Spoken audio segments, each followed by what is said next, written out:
Hello everybody, अस्सलाम वालेकुम। Welcome to फ्यूजल का मंजन। तो आज की वीडियो के अंदर हम पढ़ने जा रहे हैं topic number 5.2 physical properties of liquids. तो लेक्चर को शुरू करने से पहले वीडियो को लाइक करें और चैनल को सब्सक्राइब करें। और एक और बात, अगर आपको हमारी ऑनलाइन क्लासेस चाहिए तो आप हमें व्हाट्सएप के ऊपर कॉन्टैक्ट करें, जहाँ पर हम आपको बताया गया कि आपको जूम के जरिए कैसे ऑनलाइन क्लासेस प्रोवाइड की जाएंगी और आपसे आपके टेस्ट लिए जाएंगे। आपसे एग्जाम से रिलेटेड टेस्ट होंगे, वो आपके गैस पेपर भी दिए जाएंगे आपको। आपके एंट्री से रिलेटेड भी टेस्ट होंगे आपके, और भी बहुत सी चीज़ें होंगी ईटीसी। तो आप हमें व्हाट्सएप के नंबर के ऊपर कांटेक्ट कर सकते हैं। तो चलिए लेक्चर को शुरू करते हैं बगैर टाइम को ज़ाया किए। अब ये जो टॉपिक दिया गया है ये वाला, यहाँ पर बेसिकली इस पैराग्राफ के अंदर बॉइलिंग पॉइंट की डेफिनेशन बताई जा रही है। बट आपने बॉइलिंग पॉइंट का टॉपिक नहीं पढ़ा, ना ही वेपर प्रेशर पढ़ा, तो आपको बॉइलिंग पॉइंट की डेफिनेशन भी नहीं समझ में आएगी, ना ही आपको वेपर प्रेशर के बारे में पता है। तो इसको आप फिलहाल छोड़ दें। पहले आप एवापोरेशन पढ़ेंगे, फिर वेपर प्रेशर पढ़ेंगे, फिर बॉइलिंग पॉइंट पढ़ेंगे आप। फिर इसको आपको ये जो पैराग्राफ है आपको समझ में आ जाएगा। तो एवापोरेशन पहले हम समझने की कोशिश करते हैं। एवापोरेशन क्या है?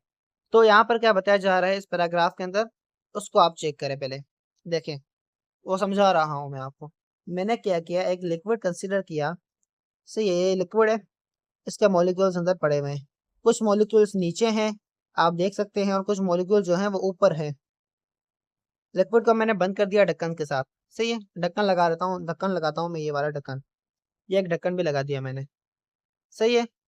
अब आप देखें कि ये जो लिक्विड है, ये जो लिक्विड है, इसके कोई ना कोई मॉलिक्यूल्स हैं, आपको पता है। अब इस लिक्विड के अंदर कुछ मॉलिक्यूल्स जो होंगे, उनकी जो काइनेटिक एनर्जी होगी, उनकी काइनेटिक एनर्जी जो होगी वो लो होगी। क्या होगी? कुछ मॉलिक्यूल्स की काइनेटिक एनर्जी लो होगी, और जो कुछ मॉलिक्यूल्स होंगे उनकी जो काइनेटिक एनर्जी होगी वो क्या होगी? हाई होगी।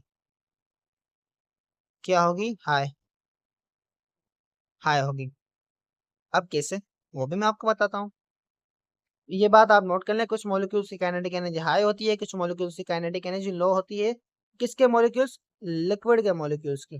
किसके? लिक्विड के मॉलिक्यूल्स की काइनेटिक एनर्जी हाई भी होती है, लो भी होती है।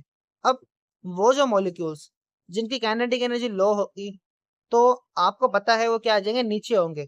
ऑब्वियसली ये समझने की बात है, वो क्या होंगे? नीचे होंगे।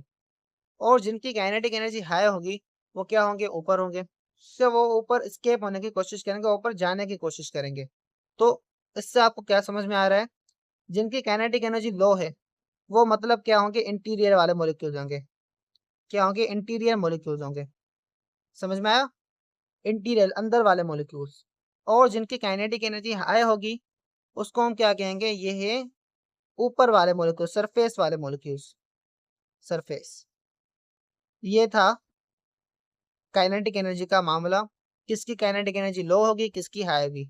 जो इंटीरियर वाले मॉलिक्यूल्स होंगे उनकी काइनेटिक एनर्जी लो होती है, एज कम्पेयर टू जो उससे ऊपर मॉलिक्यूल्स होते हैं, जिसे हम सरफेस वाले मॉलिक्यूल्स कहते हैं, उनकी काइनेटिक एनर्जी हाई होती है। इसी की वजह से एक फिनोमिना होता है, एक प्रोसेस होता है, जिसे हम कहते हैं एवापोरेशन। क्या कहते हैं? एवापोरेशन। किसकी वजह से होता है? इसी वजह से होता है कि जो लिक्विड के सरफेस वाले मॉलिक्यूल्स होते हैं, उनकी काइनेटिक एनर्जी हाई होती है। इसकी वजह से जो फिनोमिना होता है, इसे हम कहते हैं एवापोरेशन। अब एवापोरेशन असल में होता क्या है, वो भी आपको मैं समझाता हूँ। देखें, एवापोरेशन जो होता है, एवापोरेशन जस्ट प्रोसेस होता है, जिसके अंदर जो स्किपिंग होती है, क्या होती है? स्किपिंग। स्किपिंग होती है लिक्विड के मॉलिक्यूल्स की, लिक्विड के सरफेस वाले मॉलिक्यूल्स की, बस। क्या स्केपिंग होगी? आप एवापोरेशन के अंदर क्या होती है? स्केपिंग होती है लिक्विड के सरफेस के मॉलिक्यूल्स की। स्केपिंग मतलब जो लिक्विड के सरफेस के ऊपर मॉलिक्यूल्स होते हैं, वो लिक्विड से गैस के अंदर कन्वर्ट हो जाते हैं। फिर से सुने, एवापोरेशन क्या है? वो प्रोसेस जिसके अंदर लिक्विड के मॉलिक्यूल्स की स्केपिंग होगी। कैसे होगी? वो जो लिक्विड के मॉलिक्यूल्स होंगे, वो लिक्विड के कन्वर्ट हो जाएंगे गैस के मॉलिक्यूल्स के अंदर। जैसे फॉर एग्जांपल मैं आपको बता रहा हूँ, ये देखें कंटेनर है हमारे पास, एक मॉलिक्यूल्स पड़े हुए हैं। अब ये जो लिक्विड के मॉलिक्यूल्स हैं, सही है, सरफेस वाले मॉलिक्यूल जो मैंने लाइन बनाई है, इसके ऊपर सरफेस के मॉलिक्यूल्स हैं। अब ये जो सरफेस के ऊपर मॉलिक्यूल्स हैं, मैं इसको डार्क कर रहा हूँ। अब ये जो सरफेस के ऊपर मॉलिक्यूल्स हैं, इनकी काइनेटिक एनर्जी क्या है, ज़्यादा होगी, सही है। तो ये इजीली क्या करेंगे, जो उनके दरमियान इंटर मोलिक्यूलर फोर्सेस होंगी उसको वो ब्रेक करके लिक्विड स्टेट से वो गैस स्टेट के अंदर कन्वर्ट हो जाएंगे, और जिससे हम कहेंगे कि उन्होंने क्या किया, स्केपिंग की। सही है, the process of skipping of liquid molecules from liquid state to gaseous state. ये डेफिनेशन है, बहुत इजी सी डेफिनेशन। यहाँ पर भी इजी सी डेफिनेशन दी हुई है, वो भी मैं आपको दिखा दे रहा हूँ, दिखाता हूँ।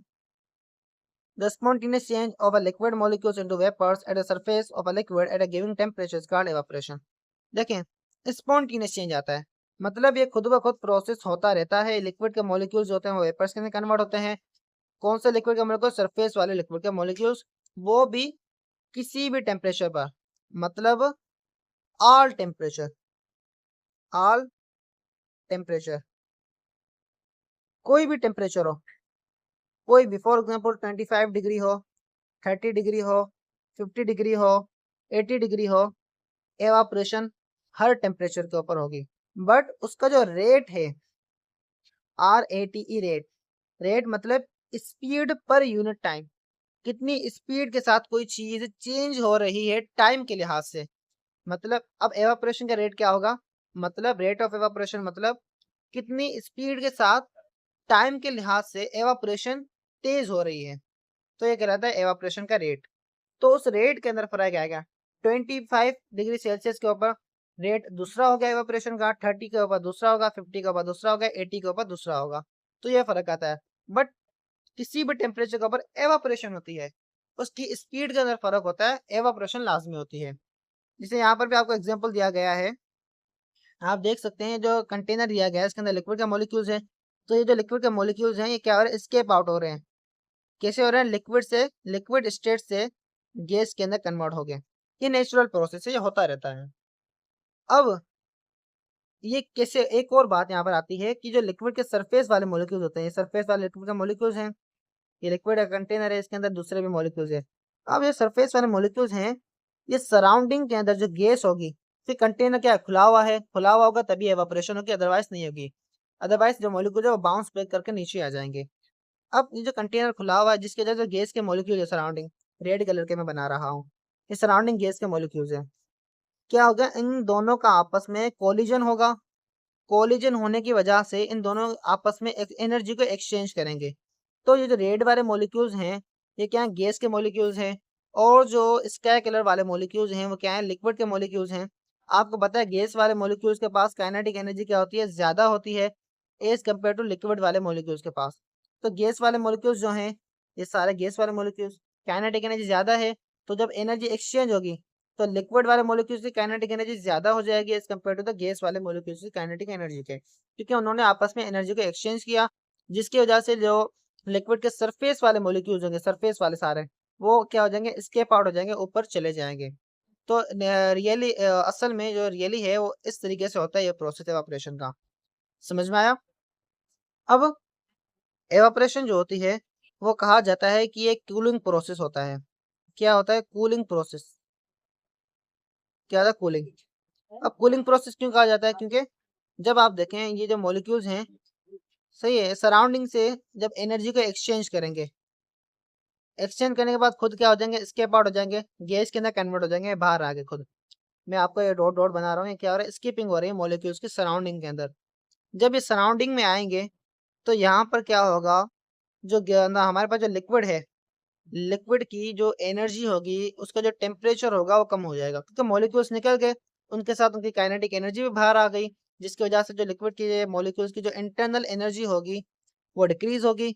आई मतलब इंटरनल एनर्जी, जिसकी वजह से जो लिक्विड के मॉलिक्यूल्स का जो टेम्परेचर होगा, क्या, टेम्परेचर, टेम्परेचर होगा वो भी डिक्रीज होगा, जिसकी वजह से आपको पता है कि जो हीट होती है वो हॉट से कोल्ड की तरफ मूव करती है। तो सराउंडिंग के अंदर हीट ज़्यादा होगी as compare to the liquid के अंदर। तो लिक्विड का टेम्परेचर कम है, सराउंडिंग का टेम्परेचर ज़्यादा होगा, जिसकी वजह से सराउंडिंग से हीट मूव करके लिक्विड के अंदर आएगी, और जो सराउंडिंग के अंदर क्या हो जाएगी, कूलिंग हो जाएगी। सराउंडिंग कौन सी सराउंडिंग, लिक्विड के जो सराउंडिंग है कोई भी चीज़, लिक्विड सराउंडिंग जो गैस है ये वाला साइड, सराउंडिंग में जो भी गैस है उनकी है ना वो क्या करेंगे, अपनी एनर्जी को लिक्विड का मॉलिक्यूल्स को दे देंगे, और लिक्विड का टेम्परेचर जो होगा वो थर्मल इक्विलिब्रियम में आ जाएगा सराउंडिंग के साथ, और सराउंडिंग के अंदर क्या हो जाएगी, थोड़ी सी कूलिंग हो जाएगी, जिसकी वजह से गर्म इलाके जो होते हैं वहां पर पानी की छिड़काव की जाती है, या जो पानी होता है वो गर्म जगहों पर जो नहरें होती हैं वहां पर आपको ठंडी ठंडी फील होती है। इसी की वजह से होती है कि जो लिक्विड के मॉलिक्यूल होते हैं वो एनर्जी को गेन करते हैं और वो एस्केप आउट हो जाते हैं, और सराउंडिंग के अंदर जो भी गैस होती है वो अपनी एनर्जी को कम करके वो एनर्जी को ट्रांसफर करती है लिक्विड के अंदर, और सराउंडिंग के अंदर कूलिंग होती है। तो ये था कूलिंग सराउंडिंग के अंदर। अब रेट जो होता है एवापोरेशन का, रेट वो क्या होता है, आपको मैंने अभी बताया था, रेट क्या है, speed per unit time, evaporation कितनी तेजी से हो रही है टाइम के लिहाज से वो रेट कहलाती है। सही। अब ये जो रेट है एवापोरेशन, बेसिकली यहाँ पर लिखा है evaporation is controlled by different factors. तो यहाँ पर अच्छा है कि बंदा लिखे कि रेट ऑफ एवापोरेशन। क्या मैं कह रहा हूँ यहाँ पर, एवापोरेशन से ज्यादा आपको क्या लिखना चाहिए था, रेट ऑफ एवापोरेशन। क्या, रेट ऑफ एवापोरेशन।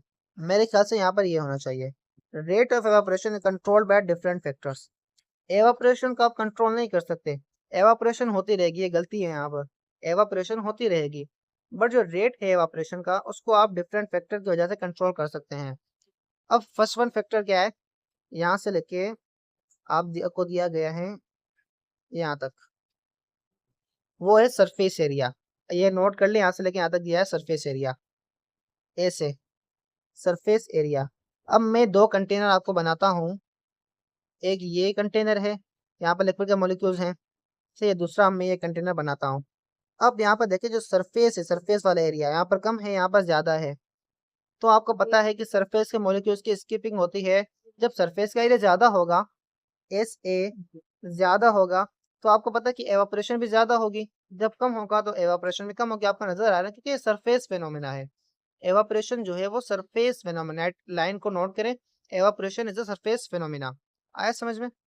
तो एवापोरेशन का जो रेट है, R A T, rate evaporation का, मैं ई नीचे लिख रहा हूँ, ये एवापोरेशन को शो कर रहा है, वो डायरेक्टली प्रोपोर्शनल है एस ए, सरफेस एरिया से। ठीक है, ये सरफेस फेनोमेना होता है, सरफेस के मॉलिक्यूल्स ही सिर्फ स्केप आउट होते हैं लिक्विड के अंदर, लिक्विड से गैस के अंदर कन्वर्ट होते हैं, बाकी जो अंदर वाले मॉलिक्यूल्स होते हैं, इंटीरियर होते हैं, वो नहीं होते हैं, जिसकी वजह से सरफेस एरिया जब ज्यादा होगा एवापोरेशन का रेट भी ज्यादा होगा, ज्यादा मॉलिक्यूल स्केप आउट हो जाएंगे। दूसरा फैक्टर आता है इंटरमोलिकुलर फोर्सेस, जो यहाँ से लेके दिया गया है आपको आगे तक, यहाँ तक दिया गया है, यहाँ तक।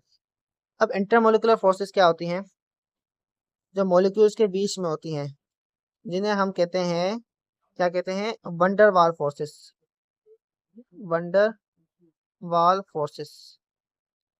अब आपने अभी तक नहीं पढ़ा तो उसको आप छोड़ दें, बस ये याद रखें कि जो मॉलिक्यूल्स होते हैं ना, मॉलिक्यूल्स, उनके बीच में जो फोर्सेस होते हैं सब कहते हैं इंटर मोलिकुलर फोर्सेस। मोलिकुलर मतलब मॉलिक्यूल, फोर्स आपको पता है फोर्स क्या होता है, इंटर मोलिकुलर फोर्सेस मतलब इंटर मतलब बिटवीन, बिटवीन मॉलिक्यूल्स के बीच में जो फोर्सेस होते हैं हम कहते हैं इंटर मोलिकुलर फोर्सेस, और वही फोर्सेस वंडरवाल फोर्सेस कहलाती हैं। अब आपको पता है जब मॉलिक्यूल्स, दो मॉलिक्यूल्स हैं लिक्विड के, ये मॉलिक्यूल्स हैं, इनके बीच में जब फोर्स ज्यादा होगी, सही है, इंटर मोलिकुलर फोर्स ज्यादा होगी, तो आपको ज्यादा एनर्जी देने पड़ेगी इन दोनों को ब्रेक करवाने के लिए। सही है, इनको ब्रेक करवाने के लिए आपको ज्यादा एनर्जी देनी पड़ेगी। तो इससे क्या हुआ, जो रेट है एवापोरेशन का वो क्या होता है, इनवर्स से रिलेटेड होता है इंटर मोलिकुलर फोर्सेस के साथ। फोर्सेस ज्यादा होंगी तो मॉलिक्यूल्स को ज्यादा एनर्जी चाहिएगी। देखें सरफेस के मॉलिक्यूल्स है, नीचे वाले मॉलिक्यूल से आगे एक कंटेनर है कोई, तो नीचे वाले मॉलिक्यूल ज्यादा फोर्स लगाएंगे, तो ऊपर वाले मॉलिक्यूल मॉलिक्यूल को गैस के अंदर कन्वर्ट होने के लिए, ऊपर स्केप आउट होने के लिए मॉलिक्यूल को ज्यादा एनर्जी चाहिए होगी, ठीक है। उसको पीछे से ज्यादा फोर्स लग रही है, नीचे से ज्यादा फोर्स लग रही है, और साइड से भी फोर्स ज्यादा लग रही है। समझ में आया, ये सरफेस के मॉलिक्यूल्स में शो कर रहा हूँ। अब तीसरा फैक्टर आता है यहाँ पर नीचे, ये वाला, यहाँ से लेके यहाँ तक बस टेम्परेचर का बताया जा रहा है। अब जो टेम्परेचर के साथ है, आपको पता है कि जो एवापोरेशन का रेट है, रेट में आपको एवापोरेशन का बता रहा हूँ, यह टेम्परेचर के साथ डायरेक्टली प्रोपोर्शनल है। जितना टेम्परेचर ज़्यादा होगा, जितना टेम्परेचर ज़्यादा होगा, उतनी मॉलिक्यूल्स के पास जो, आपको पता है काइनेटिक एनर्जी जो है वो ज़्यादा होगी, काइनेटिक एनर्जी ज़्यादा होगी, ये तो आपको भी पता है। तो मॉलिक्यूल्स क्या करेंगे, इजीली स्केप आउट हो जाएंगे, और जो इंटर मॉलिक्यूलर फोर्सेस जो हैं उसको ब्रेक डाउन कर लेंगे। तो ये था टेम्परेचर के साथ। Higher the temperature greater the evaporation rate, lower the temperature lower the rate of evaporation. सही। अब यहाँ पर कुछ एग्जांपल भी दिए गए हैं, वो भी हम अभी कवर कर लेते हैं।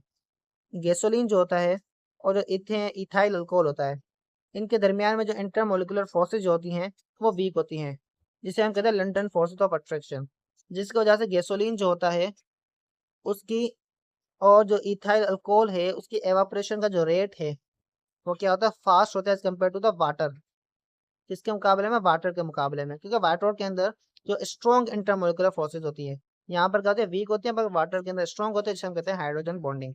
तो वाटर की एवापोरेशन देर से होती है, गैसोलीन और इथाइल अल्कोहल की एवापोरेशन तेजी से होती है। गैसोलीन मतलब पेट्रोल, पेट्रोल को आप खुले में छोड़ दे वो इजीली एवापोरेट हो जाएगा, उस जिसकी वजह से हम कहते हैं कुछ वोलेटाइल लिक्विड होते हैं, वोली टीआईएल वोलेटाइल, और कुछ नॉन वोलेटाइल, वोली टीआईएल वोलेटाइल। नॉन वोलेटाइल लिक्विड होते हैं जिनकी एवापोरेशन जो होती है ई से एवापोरेशन जो लो होती है। वोलेटाइल लिक्विड जो होते हैं जिनकी एवापोरेशन जो होती है वो फास्ट होती है, मतलब रेट ऑफ एवापोरेशन, वो सब्सटेंस जिनकी रेट ऑफ एवापोरेशन जो है वो फास्ट हो वो वोलेटाइल लिक्विड कहलाते हैं। वो सब्सटेंस जिनकी रेट ऑफ एवापोरेशन लो हो वो नॉन वोलेटाइल लिक्विड कहलाते हैं। तो वाटर जो है वो वोलेटाइल लिक्विड है, बट स्ट्रॉन्ग वोलेटाइल लिक्विड नहीं है as compare to gasoline and ethyl alcohol, जो हमें एग्जाम्पल दिए गए हैं।